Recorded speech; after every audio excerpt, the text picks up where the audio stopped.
Zayne Parekh makes his return to the Flames lineup as Nazem Kadri gets on the board against his former team. Hey everyone, welcome into Hot Topics. Rob Wong, joined alongside by Postmedia Calgary Flames writers Wes Gilbertson and Danny Austin.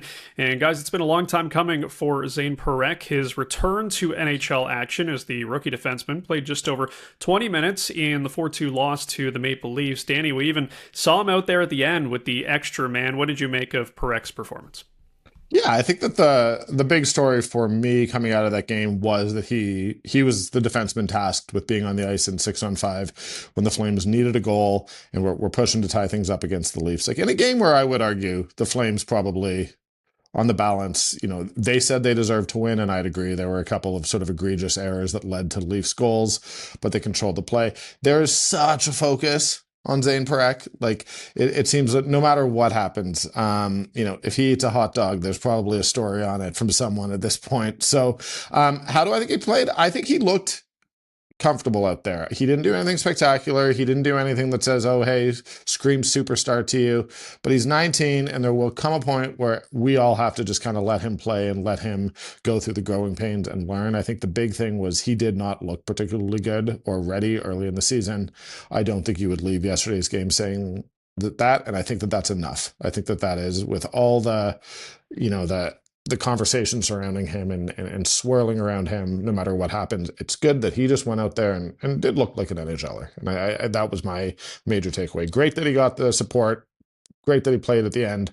More importantly, didn't look out of place.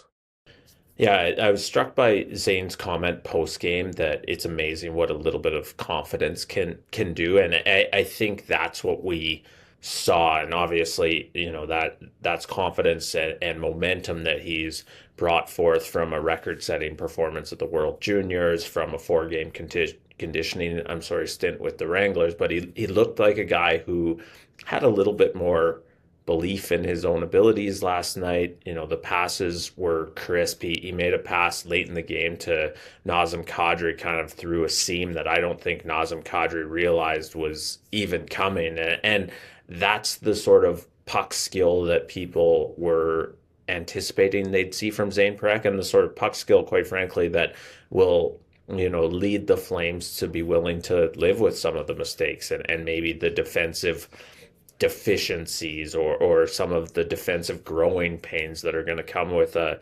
19-year-old who's always had that kind of offensive slant to his game. And so, just one night, but as Danny said, out there at 6-on-5, played 8 minutes of the third period of a close hockey game. And that, I think, is the sort of momentum that Zayne Parekh can build on moving forward. Well, it was a notable game for Nazem Kadri as well, a goal and an assist against the Maple Leafs, his first multi-point game since December the 18th. And Wes, chatter in the last 24, 48 hours that Kadri might be willing to move on if it works out. What do you make of those reports, and how likely do you think it is that we will see a move with Nazem Kadri before the trade deadline in a few weeks' time? Well, I appreciate you clarifying 24 to 48 hours, so I wouldn't think it was the chatter from 24 days ago or 48 days ago or any time throughout this season. It does feel like the Kadri chatter has sort of reared up again. I got to be honest, guys. I'm not sure that I'm anticipating a Nazem Kadri trade, and that's because I just think that contract, 3 more years at $7 million per, is going to prove difficult to move, and not because teams don't want Nazem Kadri, but just because we don't see a lot of money move in the NHL for big assets. And if you're the Flames and you can't get some significant assets for your best forward, then you're probably not trading him. I know that isn't what some people want to hear because they'd like to see the Flames bottom out, but owed 21 million over the next 3 years. Let's say that you retain half of that. That's 10.5 million that you're maybe paying Nazem Kadri to play for another team, and you're going to need something in your organizational coffers to make that worthwhile. Now, what I will say on top of that is a few more games like Nazem Kadri had against the Toronto Maple Leafs would probably start to change my thinking on that. Nazem Kadri looked against his old team like a guy who can make a huge difference. He scores a goal, he makes a terrific pass to set up Joel Farabee for Calgary's other goal. He's essentially the key factor in that late 6-on-5, and there was a lot there that you look and if you're a contending GM, think, oh, it's a lot of money, but we sure would like to add a player like that. Maybe that's the missing piece. And so I do think we'll continue to hear that swirl. I wonder if the sort of trade return is valuable enough to make the Flames not only trade their best player, but retain some salary in doing so. Yeah, I feel like I'm going to sound like an idiot here because, like, honestly, Wes said what I was going to say, but I do think, it's got to be said that Nazem Kadri has not had a great 6-week stretch right here. So I can't imagine his value is exactly at the highest. Like, I believe that yesterday was his first multi-point game since December 18th. So, if you're a contender, like, yeah, you're getting a player who will raise his level for the playoffs. But I don't know that he looks like a player who you'd want to be paying that much to right now. So it will come down to the return. As Wes said, like, the contract, the Flames will move Nazem Kadri at some point. I have no question about that. It's just a matter of whether right now is the time. I'd say Blake Coleman is still probably the most likely player or sort of veteran player to get moved before the deadline. But what we don't know is who is willing to take a swing right now, right? Like, do I think Colorado is going to come in and take the contract? No, I don't. But is one of those teams that has been building and views itself as a contender, but hasn't gone on that deep playoff run yet, in their trajectory as a rebuilding roster.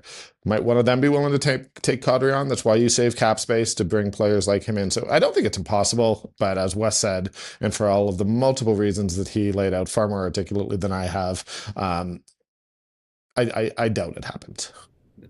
If I can just we've add seen one previously, it only takes one GM.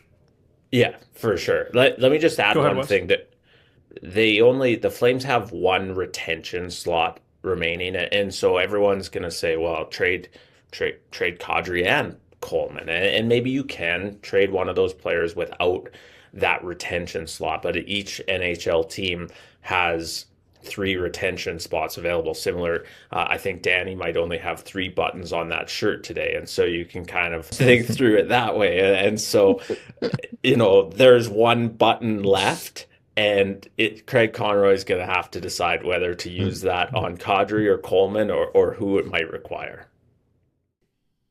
Yeah, if that last button goes, we may have to make this a paid video for people to have access to it. Staying as far as trades go, one more thought. Zach Whitecloud, Kevin Bahl has been a pretty interesting pairing here, Danny. I know it's a small sample size, and at least in the game against Toronto, they were really strong at 5-on-5. Do the Flames potentially have something here with these two? Yeah, I mean, they've always had something with Kevin Bahl and his partnership with Rasmus Andersson, particularly, early last season, and then and honestly for the entirety of this season has been really, really solid. I don't think we in Calgary knew what the Flames were getting in Zach Whitecloud. There was a reason why every single, you couldn't post about the trade without fans in Vegas writing you about how much they love this guy. And I asked, the Flames penalty kill has probably been the best thing about the team for certainly the last month. And it did not drop off when Rasmus Andersson, who was playing the most minutes on the penalty kill of any player on the roster, was traded. And I asked, we always hear the penalty kill is about knowing where each other are. And I asked how that was possible to Ryan Huska.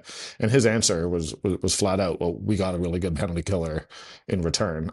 So, certainly in that area, I think Zach Whitecloud has just fit in absolutely perfectly. He's one of those guys who you understand why Vegas fans love him. He is, to be honest, I think he'd probably be good with just about anybody you put him with. He's been really impressive, and I think Kevin Bahl has proven that he is at this point a number 1 defenseman too. So it's not a huge shock, but it's great to see Whitecloud get in the minutes. It's great to see them flourishing, and there may be fans out there who are still saying, oh, this team, they should have only gotten young players. Why do you get them? Well, look, the team's not winning much anyways. You do need positives, and that has uniquely been a positive for this group so far.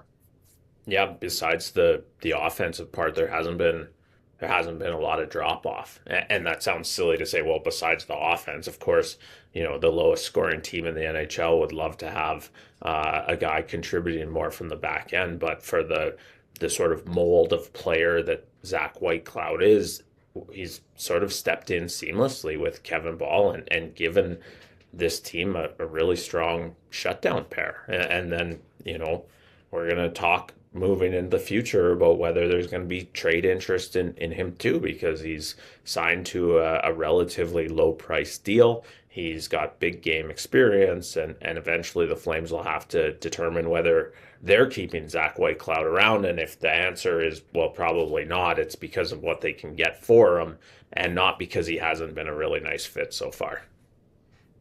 Yeah, there are a lot of options right now for the Flames, and Zach Whitecloud right now, a really strong pairing with him and Kevin Bahl. Just one more game coming up for the Flames here before the Olympic break, as they'll take on the Oilers on Wednesday night. As always, leave your thoughts in the comments section below. For Wes Gilbertson and Danny Austin, I'm Rob Wong. Thanks for watching, and we'll talk to you on the next one.